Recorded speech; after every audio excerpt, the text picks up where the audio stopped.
الحمدللہ رب العالمین والصلاة والسلام علی رسول الکریم اما بعد فاعوذ باللہ من الشیطان الرجیم بسم اللہ الرحمن الرحیم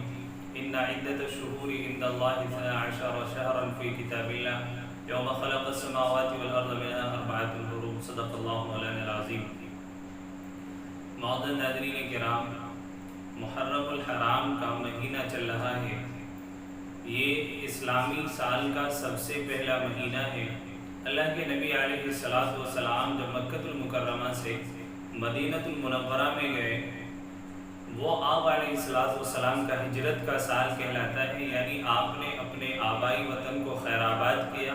اور مدینہ المنورہ میں جا کر آپ قیام پذیر ہو گئے۔ جب اللہ کے نبی علیہ السلام مدینہ منورہ میں گئے، آپ علیہ السلام دنیا سے رخصت ہوئے، حضرت عمر رضی اللہ تعالیٰ عنہ نے اپنے دور خلافت میں اسلامی سال کے جو 12 مہینے ہیں، ان 12 مہینوں کی ابتدا اور ان 12 مہینوں میں سب سے پہلا مہینہ محرم الحرام کو قرار دیا گیا، اور صحابہ کے مشورے سے یہ طے پایا کہ ہم اسلامی سال کی جو ابتدا کریں گے وہ ہجرت سے کریں گے، یعنی ہجرت سے ہم اسلامی سال کا آغاز کرتے ہیں اور سب سے پہلا مہینہ محرم الحرام کا مہینہ بناتے ہیں۔ اللہ تعالیٰ نے بھی قرآن کریم میں ان 4 مہینوں کو حرمت والا مہینہ بنایا، ذی القعدہ، ذی الحجہ، محرم اور رجب، یعنی یہ حرمت والے مہینے ہیں، ان میں کسی طریقے کا قتل و قتال اللہ تبارک و تعالیٰ نے حرام قرار دیا تھا، ایسے ہی لڑائی جھگڑا کرنا اس میں حرام قرار دیا گیا تھا۔ تو یہ حرمت والا مہینہ ہے۔ اس مہینے کے بارے میں اللہ کے نبی علیہ السلام نے بھی ارشاد فرمایا کہ محرم الحرام کا مہینہ جو ہے وہ اللہ تبارک و تعالیٰ کا مہینہ ہے۔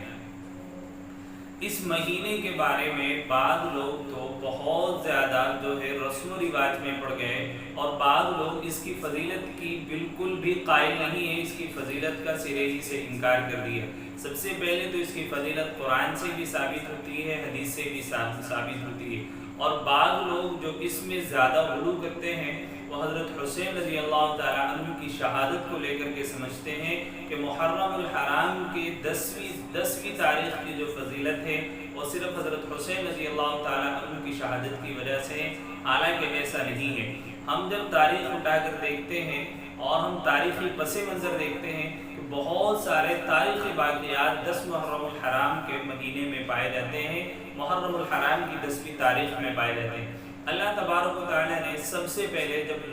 لوح اور قلم کو پیدا فرمایا تو وہ محرم الحرام کے مہینے میں پیدا فرمایا۔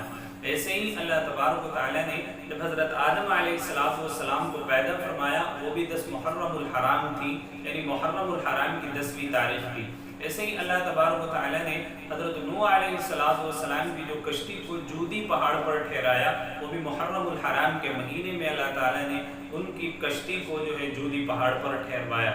ایسے ہی اللہ تبارک و تعالیٰ نے حضرت یوسف علیہ السلام کو حضرت یعقوب علیہ السلام سے کئی سال جدائی کے بعد جب وہ آپس میں ملاقات کرتے ہیں، وہ بھی محرم الحرام کا مہینہ۔ حضرت یوسف علیہ السلام کو جیل سے رہائی ملتی ہے، وہ بھی محرم الحرام کا مہینہ ہے۔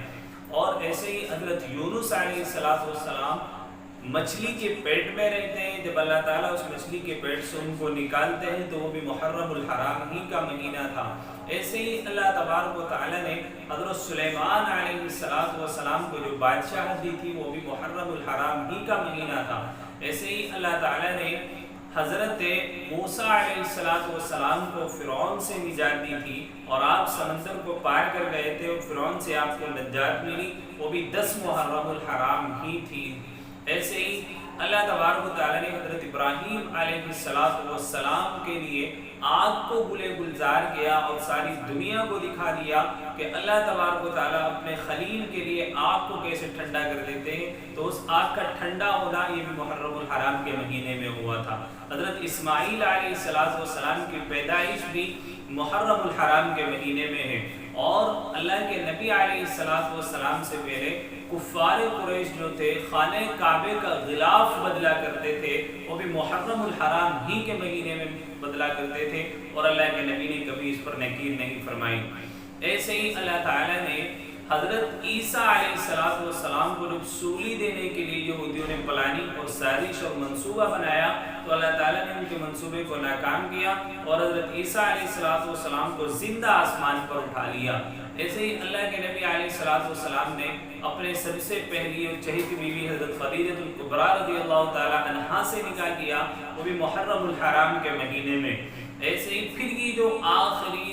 بہت ہی ایک بڑا ثانیہ عظیم تھا کہ جس میں حضرت حسین رضی اللہ تعالیٰ عنہ کو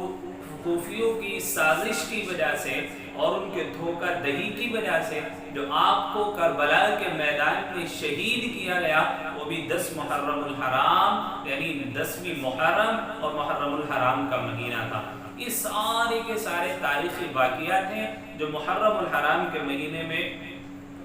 پائے جاتے ہیں۔ اس لیے خالص حضرت حسین رضی اللہ تعالیٰ عنہ کے شہادت ہی کی وجہ سے محرم الحرام کی فضیلت نہیں ہے، بلکہ یہ تمام کے تمام وہ تاریخی واقعات ہیں جو محرم الحرام کے مہینے میں پائے جاتے ہیں، اور ان تاریخی واقعات کی وجہ سے بھی محرم الحرام کی فضیلت بہت زیادہ ہو جاتی ہے۔ اور پھر میں نے قرآن کریم کی آیت بھی پڑھی، اللہ کے نبی علیہ السلام کی حدیث بھی ہے۔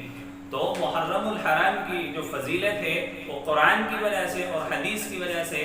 نہ کہ خالص حضرت حسین رضی اللہ تعالیٰ عنہ کی شہادت کی وجہ سے۔ تو جو لوگ سرے سے محرم الحرام کے مہینے کی فضیلت کا انکار کرتے ہیں ان کو بھی اس کے بارے میں دیکھنا چاہیے، اور جو لوگ محرم الحرام کے مہینے میں غلو کرتے ہیں ان کو بھی اپنے اصلاحی عمل کو ٹھیک کرنا چاہیے۔ اللہ کے نبی سے یہ تمام کی تمام جو روایتیں تاریخی واقعات ہیں، یہ تمام کی تمام تاریخی واقعات کی وجہ سے محرم الحرام کی فضیلت ثابت ہوتی ہے، اور پھر قرآن کی آیت کی وجہ سے بھی اور اللہ کے نبی علیہ السلام کے اس فرمان کی وجہ سے بھی کہ اللہ تبارک و تعالیٰ کا مہینہ جو ہے محرم الحرام کا مہینہ ہے۔ تو اس لیے کسی بھی طریقے کے غلو سے یا سرے ہی سے محرم الحرام کی فضیلت کا انکار نہیں کرنا چاہیے۔ اللہ تبارک و تعالیٰ میں صحیح سمجھ بوجھ کے ساتھ دین کی باتوں پر عمل کی توفیق عطا فرمائے۔